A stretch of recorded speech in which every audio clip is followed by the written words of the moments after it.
I just wanted to again share just a little bit about Capco. So as I mentioned, the work that we do, we're excited to be a headline sponsor here today. But also the reason that we support BYP is because we're aligned in our vision and mission around supporting Black professionals, specifically emerging talent. For all the reasons that Kike mentioned, it's really important, the concept of community, the value of relationships and networks, and that's how you grow your career. When I started my first DEI role, I remember one of my mentors telling a story about a senior leader at a firm who went to go speak to a women's network, and he talked all about how his job had come from people that he knew, and he said, this guy called me when he moved to this bank, and this guy called me. And it's like, dude, did you read the room? Because that doesn't happen for everyone, right? His profile of person, that type of thing happened for him often, but for people who didn't look like him, didn't share that same identity, it wasn't a thing. So by supporting BYP and supporting and building a community where people who look like us, you can make connections. And if you don't get a job today, you make a connection that can lead you to your next opportunity. And growth isn't always about a new job, right? It's about expanding your network, expanding your skill set. It's about just growing. So we're really excited to support BYP and launching here in the US, and really excited to have you all in the room. We'll have an excellent lineup of events today, including a panel of my esteemed colleagues at Capco, but then also just really a rock star lineup of speakers. Really, really excited for people to drop gems. I shared on LinkedIn that I wasn't sure if I was excited about the welcome or the speakers, or I didn't know what I was going to be most excited about, but hopefully you all will stick around for happy hour later and we can share what our most exciting moments were for the day. Please feel free to stop by the Capco table. In addition to learning about our firm, you can absolutely grab a lip balm or a sticker if that's your thing, but we really want to just make connections. Let's use this opportunity also to connect on LinkedIn. Again, leave here with more connections than you came, right? Sound like a plan? Oh, I was going to say another thing that I should have led with, Kike, is that I am 100% extrovert, and I should have led with that. And as when I walked in today, I said that I was going to be quiet, but I never am. So when I say, are y'all ready, I need y'all to be a little bit more enthusiastic with the yes. So are y'all ready? Yeah. There we go. Awesome, awesome, awesome. So with that, I want to bring my colleagues to the stage. You'll hear more about our Be Yourself at Work culture that I mentioned just a little bit ago through them, but I'd like to bring them to the stage for a conversation around changing the Black narrative, creating space to be yourself at work. Capco is founded on our Be Yourself at Work culture, and it's what drives the work that I do every day. But we recognize that advancing your career and growing your career requires that you need to stretch yourself, stretch your limits, and they're going to talk about that and what happens at the intersection of authenticity, the intersection of authenticity and identity in your career. So with that, if I could get my colleagues to join the stage. So Aruka Brown is a managing principal at Capco in our New York office. Nisa Askia is our marketing manager and founder of our Black Employee Resource Group in the US, Black at Capco. Trevor Williams is a partner in New York, and Randall Sawyer is also a partner, formerly of New York, based in Chicago. With that, I will turn it over to y'all. Thank you, Dee. Good afternoon, everyone. So happy to be here with all of you, and I will say especially with my dear colleagues. These are people that I know, that I work with, not just folks that, I'm just sharing the stage with today. I would like to allow each of them to give an introduction. My name is Aruka Brown. Dee just introduced me briefly. I would say of those on the stage, I'm the career consultant so far. Have been in this business for over 15 years. And I'm excited to continue the conversation and learning more about our panelists today. So, Nisa. Hi, everybody. My name is Nisa Askia. I'm a marketing manager for Capco. I've been at Capco for about 5 years, and I'm also the founder of our Black affinity group, Black at Capco, and very, very happy to be here. And I'm Trevor Williams. I'm a partner here at Capco. I run our capital markets business for the US. I'm also responsible for coaching for the US as well. I've been here for 3 years, but spent 20 plus years in financial services in a variety of roles, and super excited to be here. Yeah. And I'm Randall Sawyer, a client partner also at Capco. I've been with Capco for 5 years now, I believe. I spent the better part of the last 20 years working with some of the largest financial institutions in the world, including Morgan Stanley and Barclays. And I'm very happy to be here because I live in Chicago now, and I spent most of my time in New York and London, and I don't get to see these beautiful faces all the time, not through a Teams. So I'm very happy to engage with you guys today. So let's start the conversation. So hashtag Be Yourself at Work is a real hashtag at Capco. It's a real moniker. It's something that we actually say and believe. We want to talk about here how you can be yourself at work, but while stretching, right? Knowledge is power is the theme of this afternoon. So I want to start with a question for Trevor initially. We're very easygoing people, so this is going to be conversational, but we are organized as well. So I want to start with Trevor. So Trevor, tell me, how do you show your authenticity as a minority while also being successful? So that is a great question. I think I'll start by saying, doing your work with mastery in this day and age is like table stakes. That's the minimum requirement to be successful. But it's critically important that you actually connect with your coworkers, because as humans, we all want to see ourselves reflected in the people that we spend time with. And you'll find when you don't, and you allow distance to be created with your coworkers, a lot of times that promotion you thought you deserved, you don't get, or the project that you want to be on, you don't have an opportunity to work on. And to me, part of being successful, and one thing I learned pretty early on in my career, and how I was effectively able to navigate that, because it is critically important for you to be authentic in your attempt, because the reality is, if you're not, people will see that and they won't believe you, and then you feel like you sacrificed for nothing. So to me, what I cleave to is company culture, right? If you embody the company culture and you use that as a springboard to share of yourself, then you create a safe space for people to kind of get to know you, and then you can sort of radiate out from there, right? And a good example, just this week, I was speaking with one of the folks at work. And at Capco, we have an entrepreneurial spirit, right? It's one of the things that we're known for. We're very proud of it. And I was just explaining to this gentleman that, I got my first job when I was 12, delivering newspapers. I used to deliver the daily news, get up at 5 o'clock before school in junior high school and deliver the newspapers. But then I further shared the reason that I wanted that job is because there was a young lady that I wanted to impress. There we go. And back in the day, people used to wear, we call them felines, but feelers, right? And there's a pair of black suede feelers that were $79.99, and when I didn't have any money for that, so got my little paper out so I could get those shoes, and just to connect it to today, still wearing my suede shoes. Right. Let's go. There we go. Our sneaker game. I love it. I mean, one other thing you have to touch upon is that having a diverse perspective is a competitive advantage for all of these businesses. How many times have we seen missteps in businesses where they've gone out and marketed something that was completely tone deaf, right? So you got to understand that your perspective matters. Like, you're not just there as an only, like, get involved in the business, get involved in the conversations. And I think that'll make you feel more a part of the company culture and attached to the people that you work with. You want to add anything to that one? Yeah, no, what Randy just mentioned about like certain things that go out that can be tone deaf. I'm on a marketing team, and you see different visuals of us, and it's like when you see certain things, you're like, did you run that by anybody black in your company? And it's like certain things that I just see because I inherently am a black person, so therefore I notice certain things. So it matters to have people there and to have people looking at these things.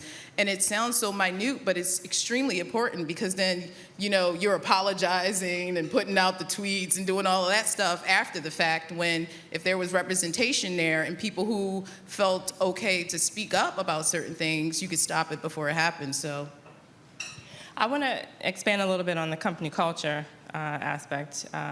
Trevor and Randy, you talked about that. That implies that you know a little bit about the company culture before you join. Obviously, we don't know everything about a company before we join a company, but how does one, consider company culture in the process of seeking a job and calibrating that against your own personality in order to be authentic. Do you have some thoughts on that? I mean, I can start.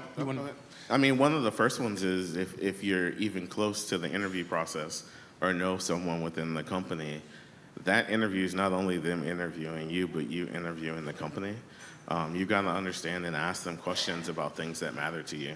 You know, ask them, you know, what are some of the key things that they think would make someone successful in that business? And then align that to whether you think that will let you feel authentic. You know, at times it will, at times it won't. Another thing you can look at is the pillars and values that people live by. I'll always say the values of a company are things that they're striving to get to, not necessarily things that are there now. But looking at those, you'll be able to truly sort of assess where they are sort of in their journey towards, in my view, being inclusive for people like me. No, it's a great point, actually, and you did actually steal my thunder because I was going to say the literal same thing. But the one thing I will add is, I think it's also important to have those conversations, not just because you're interviewing. And the conversations I'm specifically talking about is everywhere that you want to work, you probably want to network your way in and not just sort of read the company website, et cetera, simply because there are also a number of unspoken rules at every organization, and you can kind of get a little bit of insight into your experience more than what is just said on the website. So that's one thing I would have added. Okay. Nisa, you mentioned your marketing. We're a consulting firm. This is a transition for you, I understand. Yeah. Can you tell us how you transitioned into consulting? Sure. So I went to college, thought I knew what I wanted to do. I majored in sociology, women's studies, and a minor in psychology, right? So I'm like, okay, I'm going to do sociology. I'm going to be a social worker or something. And I just knew that's what I was going to do. And then I graduated, went into a nonprofit. And I would help with board materials as we got things done, and I started to design things, the PowerPoints, the little tags here, the flyer there, and I realized when I was doing that, time flew by. Like I was just hyper-focused, and I was into it, and I loved it. But at that point, we already graduated college, and sent my mom the diploma. She got it posted up, and I'm like, oh man, I invested a lot, student loans, everything. Now I can't, what can I do? But the thing was, I have a mentor who would always tell me life is not a dress rehearsal. So this was my life and I needed to do something about it. And I said, you know what, YOLO. I'm gonna bank on myself, and it was terrifying, it was scary. But what I did was I used my basic talents, and I went on to School of Visual Arts here in New York and studied courses. And one thing that I did that I really do want to share with people is I would do volunteer work in design. And it was building my portfolio, but also nurturing that sociology, that care about people, that nonprofit spirit, because I would volunteer for nonprofits and do some of their materials, but it also was giving me experience. And it was a wing and a prayer and faith in myself. And that didn't mean it wasn't days that I was like, oh no, I made a bad choice. I don't know about this. But I knew that I felt really, really good doing designing work. I felt really good with visuals. And then come to find out, my mom was like, you've always been like this. You've always been creative. You always used to say you wanted to be a fashion designer when you grew up. So it was taking a purposeful pivot, and it took about a year before I got into Capco and been there ever since. But it was really that feeling of knowing that this is my life. And yes, I didn't see many people, black people in design in my visuals and where I saw it. But okay, I'll go do it. And it was really a leap of faith. Well, but okay, so you had that leap of faith to do it and make that decision. Yeah. How did you make it real? How did you make it happen? How did I make it? It was literally boots on the ground. The first thing that I did was the person who would come to the nonprofit and show presentations and different things, he was a designer, so he was the one that would do a lot of the marketing for them. The first thing I did was I called him up and I said, just really quickly, I said, I'm not going to take up your time right now, but could we set up some time to just talk about some things, because I'm really thinking about getting into this. And he was kind enough to do so. All he could say was no, but he didn't. And he just told me certain steps. And it was really basic things that I was asking. What softwares? what are the programs that I should know? You know, what courses did you take when you went to school? So it was really basically asking someone who was in the industry that I didn't know very well, but was a pay it forward kind of person. So that was where I started, and that's where then the courses came and all of those other things that came. People are more generous than you think they'll be, right? Yes, yeah. So generosity, goodwill, but then the reality of the ups and downs, ebbs and flows of the macro environment. So let's get a little, get a little scared. Yeah. This is for all of you, okay? So how do you navigate challenging times? How do you navigate difficult climates? We're in one right now, recession talk, layoffs, things like that. How does one deal with that as they're trying to still build a career and be positive? Who wants to take it first? I don't want to steal Trevor's thunder. Okay. All right, so I can start. So to me, in life, there's really only one way to be. And the reality is the only way is forward. So the challenge ends up being in a tough environment. Sometimes you dwell on challenges, and the reality is unless that's helpful to you, there's really no benefit in doing it. So the way I always approach things is that at the end of the day, you always do your best, and you have to keep in mind, even when you're unhappy or happy or sad or whatever the case may be, you always start the new thing the way you finish the last thing. So you never take your foot off the gas, because the reality is it'll taint your efforts going forward. All right. I like that one. All right. So I always put this in the back of my head. Never waste a good recession. So when things are down, there are opportunities for you to grow your portfolio, for you to grow the knowledge that you have, for you to invest in yourself, for you to invest in the community around you. Find the opportunity that you think is going to be there on that upswing, and you catch it when it's priced low all the time.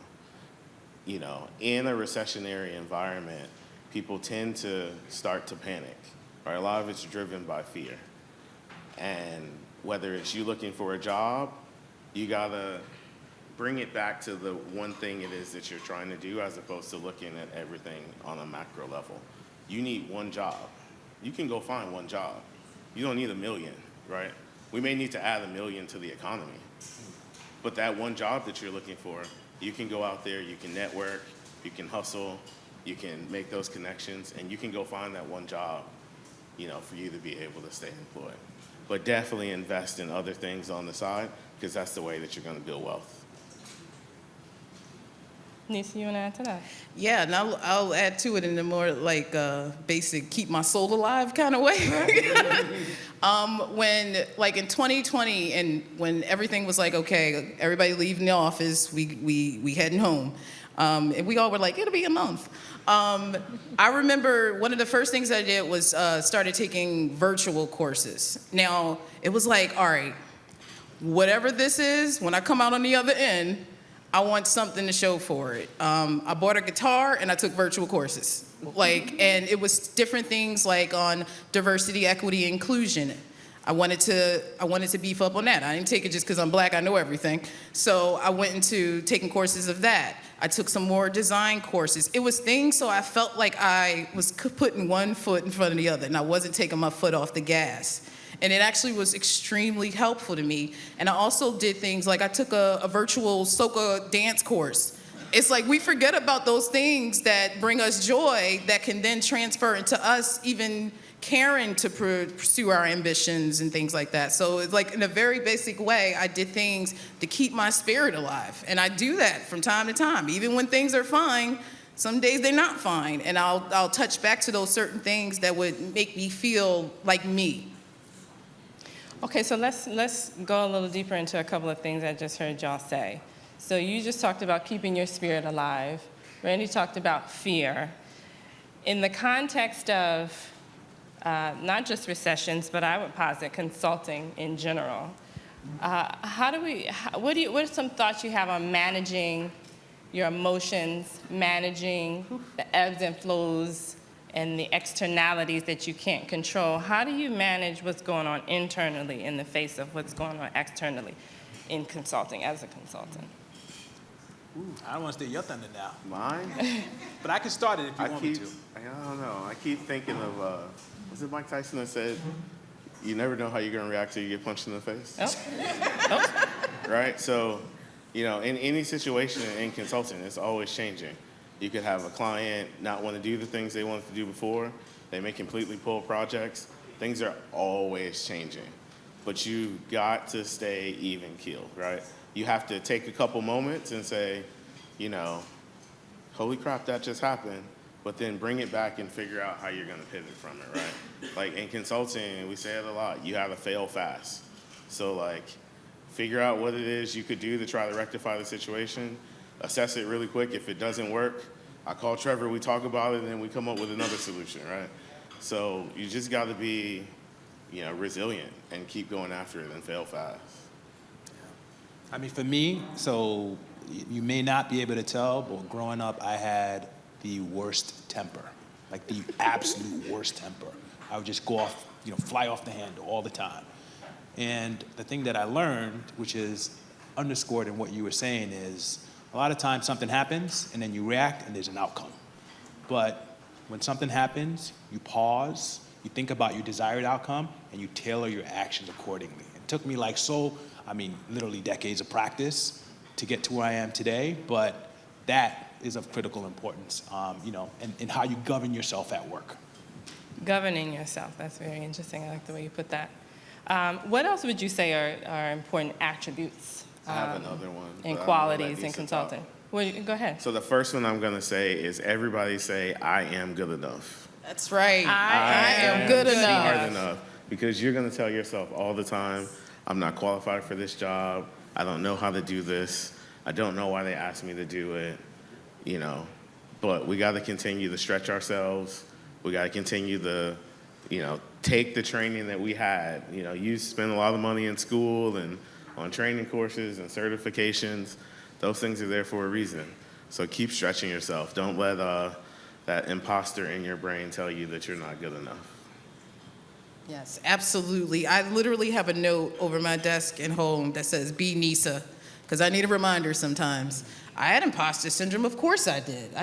Totally in a new industry, new way of life, new path, new lingo, new everything. But meditation Really? All right. works for me. Try. Start with 3 minutes. Start with 3 minutes. Too active. Start with 3. Start with 3 minutes. Do a little more, because what it does, it helps you pause. Because I could be bringing some mess that ain't got nothing to do with work, but work about to get it, and I can't do that. I have bills. So, knowing when to pause when agitated, knowing what is this really? Am I getting enough sleep? Did I eat? Oh, wait, it's 2 o'clock and I haven't even eaten lunch, but I'm about to go up in this meeting where, it's really simple things like that. Take care of yourself. Believe in yourself. We all have imposter syndrome. Do not let anybody tell you that they didn't have a moment where they're like, nope, maybe not, I don't know. We're the same. You know what I mean? I always talk about imposter syndrome because we don't talk about imposter syndrome. And I think that is extremely important, what everyone is saying here, but meditation, highly recommended. I concur, actually. I know. They like to say that's not for black people. It absolutely is. Okay. So let's just round this out. We will have Q&A, I hope you all have questions for us. But what are some things you should not do, or that are not negative qualities that you should avoid? And we'll leave it, on a positive, but talking about something you should not do. Don't chew with your mouth open. I mean, that's basic. I'm going to say one of the things that will certainly turn me off from working with someone or hiring them is being incredibly rigid. So rigid in my schedule has to be this. I need to make sure I, am this level by this time in my career, because everything is so fluid and flexible in consulting, and we need to be able to work together. Being very rigid is always something that is very difficult to deal with. Okay, so be flexible. I'm gonna flip everything you say don't do. I'm gonna say this is what you should do. So be flexible. So I think, and you'll find as you progress and work with other folks in your career, those who treat you in a transactional way is an instant turnoff.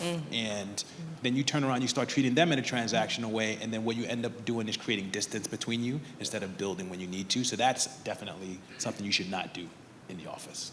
So invest in relationships.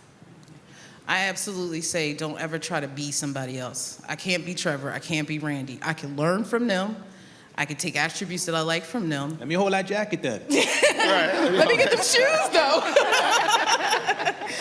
But it's like, I suck at being anybody else. I'm a really great Nisa, you know? Don't try to be like anybody else. You may see something that you like in other people, because people see through that. They see what you're trying to be or you're trying to pretend, but they can see a person like, oh, that's who she is, or that's who he is. You know what I mean? God, dude, can you imagine if you fail pretending to be somebody else? Right. You know, let me take my failures or my successes and know that they're all mine and look myself in the mirror and say, you were you today. Hashtag be yourself at work. Thank you so much to my panelists. Yeah, no problem. I appreciate that. So who's managing Q&A? Am I doing that? You? Okay. You have a question? No, so I'll be asking the questions Oh, nice. that I'm Okay. getting. Oh, cool. Great. Hi, everyone. My name is Anthony Williams, volunteer Hi, for Anthony. BYP Network.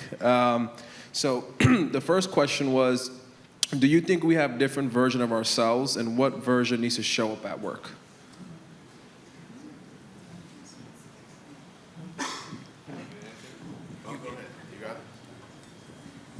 Do we have different versions of ourselves? Yes, all the time.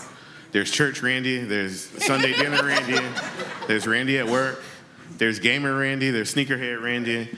We adapt to the environments that we're in to be most successful. That's what we do, right? So do you have to be completely not yourself in order to fit into an environment? I really hope not, because you won't last there long. It'll be incredibly taxing and incredibly stressful. But figure out the spaces that you think you will thrive in most and just adapt to those. But we all have different versions of ourselves. And I'd say that having different versions helps you to have a wider range of environments that you can flex in, right, and that you can excel in, right? Being able to tap into and understanding when you tap into different versions of yourself, different dimensions of yourself, makes it so that there's not just one arena that you can play in. So it's important. Cool. I'll just ask one more question. Let's see here. It used to be Club Randy. So I have one here where, let's see, there's a lot coming in. Whoa. Cool. So what tips do you have for changing your network to reflect the industry change you want to make in your career? And this person's going from actuarial to data science. Threw a loop at you guys, right? So that sounds halfway related, right? So I think the first thing you do is look at the intersections and the commonalities, right? And figure out how you can exploit that, right? Explore and then exploit. So explore the parts of what you're already doing that's interesting, that is applicable to what you want to do, and be curious and start asking questions to those who are involved in the things that you want to get into. So that's the first thing I would say. I'm sure my colleagues would have more to add to that. Yeah, I mean, there's a great advantage right now. Like, when I was coming up, I think we were just the beginnings of the internet. But, like, if you want to find a group of data scientists, just go on LinkedIn. There's, like, probably 5,000 groups. And there's a local one. They probably have meetups. Go meet people. If you're within an organization where they have a data science department, go have lunch or take somebody out, have a coffee with them, and talk about it. But Don't forget your alumni networks as well. that too, you know. Cool. The next one is, do you have advice for potential partners in consulting, getting new business, or selling and gaining leads, especially when not seen as a leader who can sell? Can you repeat that question? Yeah, I didn't understand that. Do you have advice for potential partners in consulting, where they're trying to, They want to become a partner. exactly, want to become a partner. They want to, they want to get new business and getting leads, especially when they're not seen as leaders at the organization. I mean, I would start with the not seen as leaders within the organization bit, because that's most certainly going to be a barrier to entry for you. And to me, I always said there's 3 basic things you always need to do in any social organization to be successful. Number 1, of course, you do your work with mastery, table stakes like we said earlier. Number 2, you want to impress your manager's peers, right? Because the best feedback your manager can get about you comes from the people that she or he respects, and it'll reinforce your sort of your brand value. The third thing you do, from my perspective, is you train your replacement and you bring the team with you. You pull your way to the top, not push your way to the top.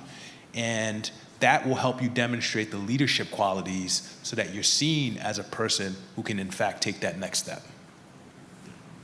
So you have to do all that. There's one cheat code. No. You have to leverage your network, go figure out how you can sell a very, very big deal so that people now see you as a leader in the organization, because you now have a substantial portion of business that needs to be managed, so that you can show that you have those leadership qualities and that you're going to be able to do that year over year as a partner in the organization. So they're not going to give it to you. That's right. So go out there, leverage your network. When I started my career, the people that are now MDs in banks and directors making decisions are the ones that were analysts and associates with me. And we're just friends.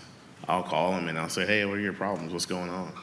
And that's how I leverage and get new business.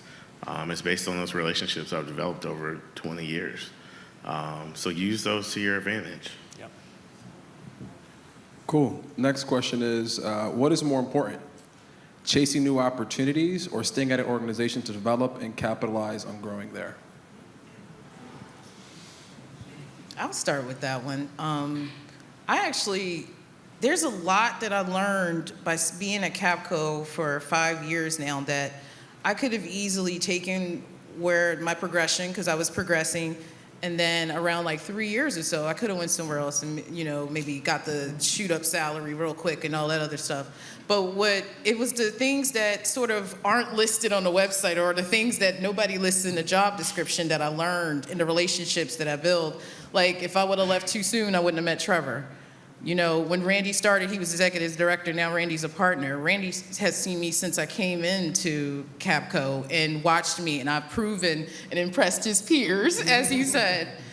So it was a lot of value in that and just sticking around. Now, of course, some opportunities are too big to pass up.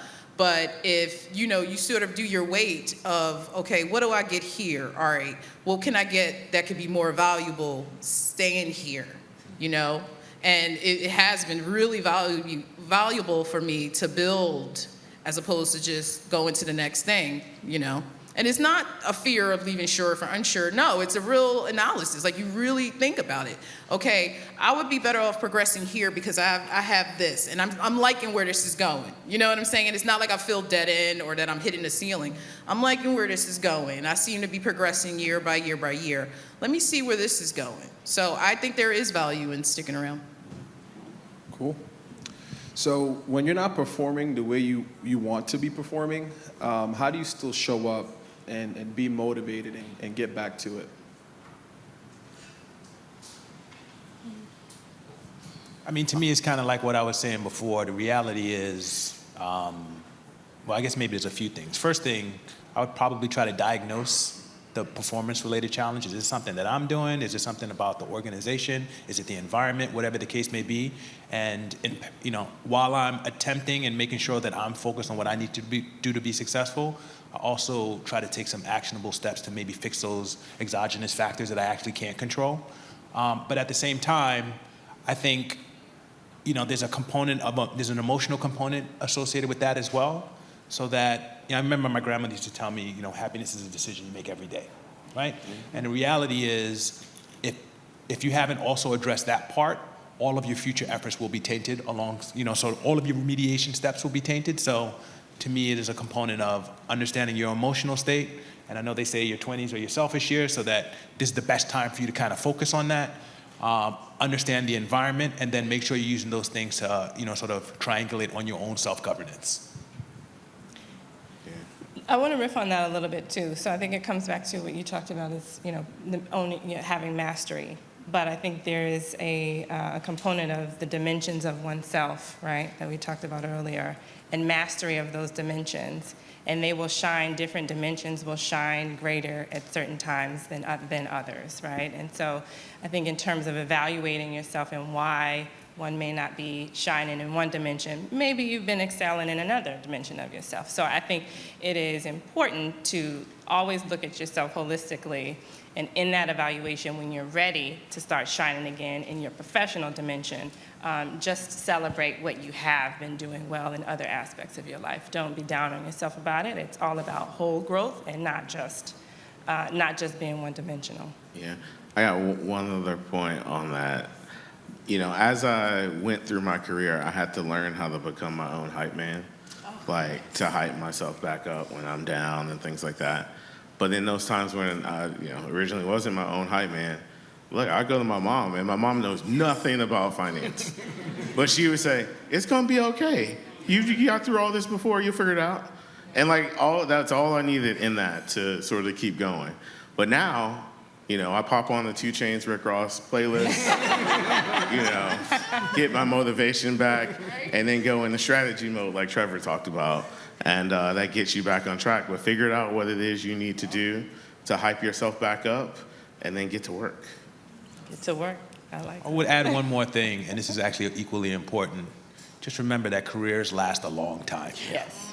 Right? You got plenty of time to succeed, so don't put too much pressure on yourself.